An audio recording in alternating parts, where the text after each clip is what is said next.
नमस्कार, मी राजेश अरुण 153 तहसील विधानसभेचा मनसेचा उमेदवार. आता मतमोजणी सुरू होती. आतमध्ये आपले सगळे काउंटिंग एजंट सगळे आतमध्ये होते आणि त्यांना असं निदर्शन आलं की त्या मशीनमध्ये घोटाळा आहे. त्याचं कारण एवढा त्यांच्यासमोर मशीन जेव्हा आली त्या मशीनला 3 सील असतात. एका मशीनला एकच सील होतं. त्यांना विचारण्यात आलं एकच सील का, तर त्या निवडणूक निर्णय अधिकारी हा एकच असू शकतं. त्यामुळे एक गोष्ट झाली, प्रत्येक मशीनचा जो चार्जिंग असते तर काही मशीनचं चार्जिंग 99%, काही मशीनचं चार्जिंग 70%, काहीचं 60%. अहो एवढ्या 2-2 दिवस मशीनचा चार्जिंग 99% कसं असू शकतं? संशयास्पद गोष्ट आहे. सगळ्यात मोठी गोष्ट, मी जिथे राहतो माझं घर, माझ्या घरात 4 मतं, माझी आई, माझी मुलगी, माझी पत्नी आणि मी. तिथे आम्हाला काही 2च मतं. म्हणजे माझ्या आईने किंवा माझ्या पत्नीने किंवा माझ्या मुलीने मला मतदानच केलं नाही, की मी स्वतःला मतदानच केलं नाही. अशा प्रकारचा सगळं आतमध्ये घोळ आहे. गेले अनेक वर्ष आम्ही राजकारणात काम करतोय. या मतदारसंघामध्ये प्रत्येक माणूस सांगतोय की आम्हाला बदल हवा आहे. आम्ही जो विद्यमान आमदारांना कंटाळलोय ते आम्हाला नको आहे, आम्हाला बदल करायचा आहे. मग मतदान गेलं कुठे? प्रत्येक यादीमध्ये 2-2, 3-3, 9-9, 10 मतं फक्त.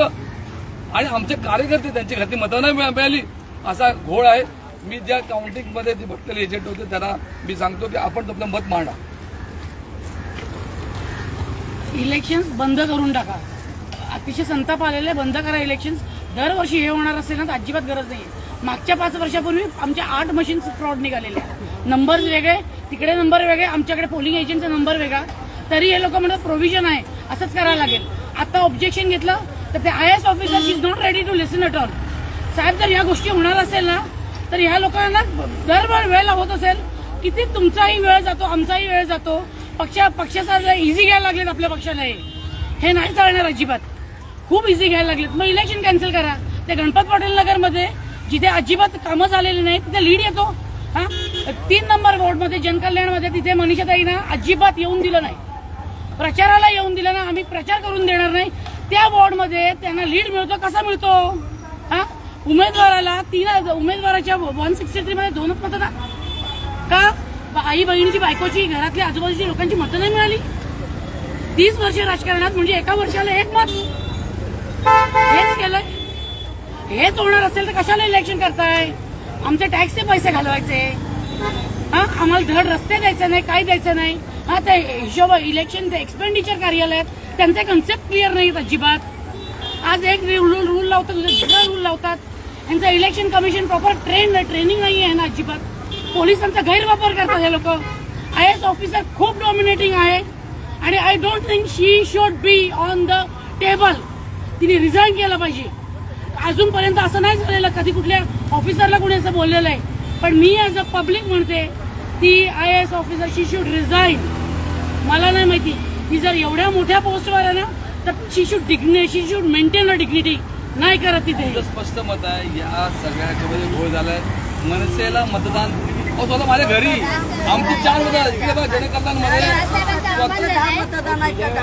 10 पैकी फक्त 2च मतदान होईल. असं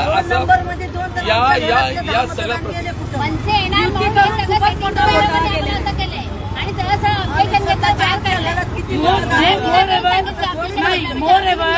हे लोक 4-4 पक्ष, 3-3 पक्ष एकत्र येऊन लढतात. अरे हिंमत असेल तर आमची एकट्याने लढा ना. मग दाखवतो तुम्हाला आमची काय ताकद आहे ती. आम्ही जर ठरवलं ना तर इथून कुणाला बाहेर जाऊन देणार नाही. अख्खी ताकद लावू मनसेची. आम्ही शांत साहेब आहेत ना, शांत. त्याच्यामुळे आम्ही शांत.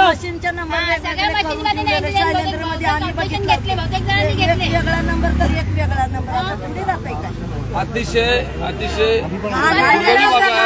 लोकशाहीला कलंक आहे. आणि आम्हाला दुर्दैवी वाटतं जिथे जिथे आम्ही राहतो त्या ठिकाणी 2-2, 6-6 मतं. मला वाटतं हे एक्सप्लेन जर केलं तर बरोबर. PPHS एक्सप्लेन करतात साहेब. चला एक्सप्लेन करे. असं थोडी होते एकाच्या घरात 10-20 मतदानाची कुठे गेले? PPHS शाळा आहे तिथे आमचं महाराष्ट्र नवनिर्माण सेनाचे कार्यालय. तिथे फक्त 5 मतं लोक स्वतः बोलले यावर्षी की आम्ही मनसेला दिलेलं मतं. मग तिथे फक्त 5च करून आम्हाला सांगलं. जनकल्याण नगर मध्ये मनीषा चौधरीला काय कॅम्पेन करायला नाही दिले. तिथे फक्त लीड कसं काय येतात त्यांचं? आणि अख्खे शिवसेने लोकांनी पण मनसेला मतदान केलं. ते मतं गेले कुठे? आणि यांच्याकडे काय रेस केलं तर डायरेक्टली बोलतात तुम्ही गप्प बसा, आम्ही बरोबर टोटल तुम्ही मॅच करा. बरोबर आहे. हे कुठेतरी आम्हाला जस्टिस पाहिजे. हे असं होत असेल तर काही यूज नाहीये. एक मिनिट. माझं ना आव्हान आहे, सोशल मीडियामध्ये खूप पॉवर आहे. जेवढी पॉवर आज प्रेसमध्ये, प्रिंट मीडियामध्ये, इलेक्ट्रॉनिक मीडियामध्ये पण नाही, ती पॉवर सोशल मीडियामध्ये. Let the people know what is going on here, what is going on with the democracy of India. Let the people know now. Okay. एजंटला कसं माहिती की आम्हाला एवढेच मिळणार आहेत करून, म्हणजे कोणाला माहिती आम्हाला एवढी मतं मिळणार आहेत करून. आधीपासून सेकंड राऊंडला त्यांनी सांगितलं 6,000 लीडने पुढे, 10,000 लीडने पुढे. कसं काय लीड पुढे जाणार? लीड त्यांची कशी काय पुढे? आणि स्वतःहून पण आम्हाला 450 मिळणार, आम्हाला 300 मिळणार, आम्हाला 200. भाजपचे एजंट स्वतःच सांगतात की लीड पुढे, 10,000 लीडने पुढे. कसं काय? आम्ही काय काय मेहनत केलं, किती अतिशय दुर्दैवी लोकशाहीला कलंक आहे. त्यामुळे आम्ही सगळ्यांनी वर्कआउट केलेलं आहे. तर मी स्वतःच सांगितलं की तिथे बसून का उपयोग नाही, आम्हाला जेलमध्ये टाकण्याची भाषा करतात. त्यापेक्षा म्हटलं आपण बाहेर पडूया. आणि जे घडलंय सगळं ते चुकीचं आहे, लोकशाहीला कलंक आहे. त्यामुळे आम्ही या फेसबुकच्या माध्यमातून पुढे आलो. त्याचं कारण की लोकांना कळू द्या की नेमकं काय घडतंय आतमध्ये ते. त्यामुळे नमस्कार, जय हिंद, जय महाराष्ट्र.